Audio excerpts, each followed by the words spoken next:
Ayer vi la película de El Expreso de Medianoche. Va de un tío que intenta pasar droga de Turquía a Estados Unidos. Y, y sufrí al ver al hombre, porque cuando está llegando a la aduana se nota que está sufriendo un ataque de estrés, motivado en este caso por llevar 2 kilos de hachís encima. Pero es muy patente que el hombre está pasándolo mal. Suda, está tembloroso, tiene esta cara de Dios, me van a pillar, y lo pasas mal por él.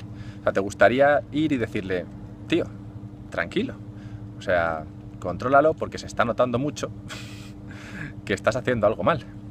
Y es que esto de controlar el estrés, pues es importante, porque muchas veces el estrés puede con nosotros y provoca que no seamos quienes en realidad somos y que no demos todo lo que podemos dar.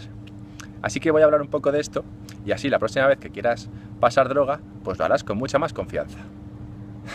O la próxima vez que quieras hacer algo que pueda motivar el estrés, como un examen o algo de eso.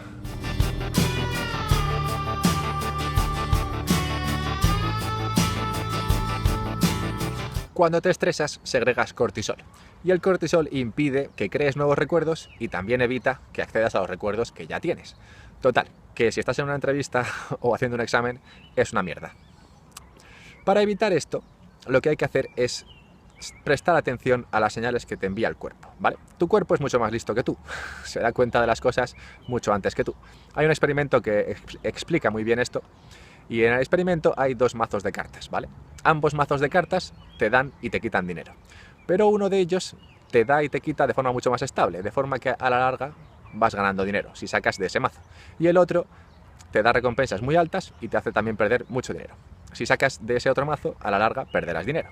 Entonces tú empiezas a sacar cartas y cuando llevas 30 o 40, tu cuerpo ya sabe que hay un mazo peligroso y cuando vas a sacar una carta de ese mazo, empiezas a transpirar ligeramente y se te acelera un poco el pulso. Sin embargo, tú no eres consciente de esto. Tu cuerpo ya lo sabe, pero tú no. Y hacen falta unas 20 o 30 cartas más para tú darte cuenta de que ese mazo es peligroso. Por esto, cuando notas que estás nervioso, lo que hay que hacer es justo lo contrario de lo que se suele hacer.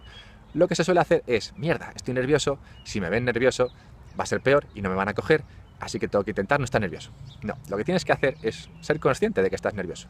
Ser consciente de que tu pulso se ha acelerado, de que estás sudando, de que no estás hablando bien y pensar en por qué te pasa esto. Pues me pasa esto porque quiero entrar en este sitio y si lo hago mal no me van a coger y si no me cogen pues no me irá bien en la vida.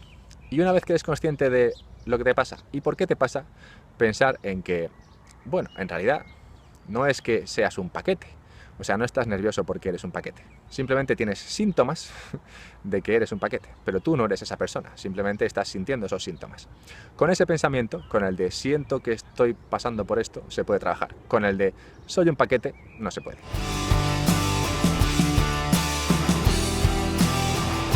Finalmente, decir que no todo el estrés es malo. Depende de la situación que lo provoque. Si tú crees que estás preparado para la situación, el estrés que sentirás será positivo, pues te empujará a actuar mejor y hacerlo mejor, como los atletas antes de una prueba. Si, por otra parte, piensas que no estás preparado, pues será un estrés malo, será un estrés del estilo de mierda, la voy a liar. Así que intenta siempre dentro de lo posible pues estar confiado en lo que sabes y en lo que puedes hacer.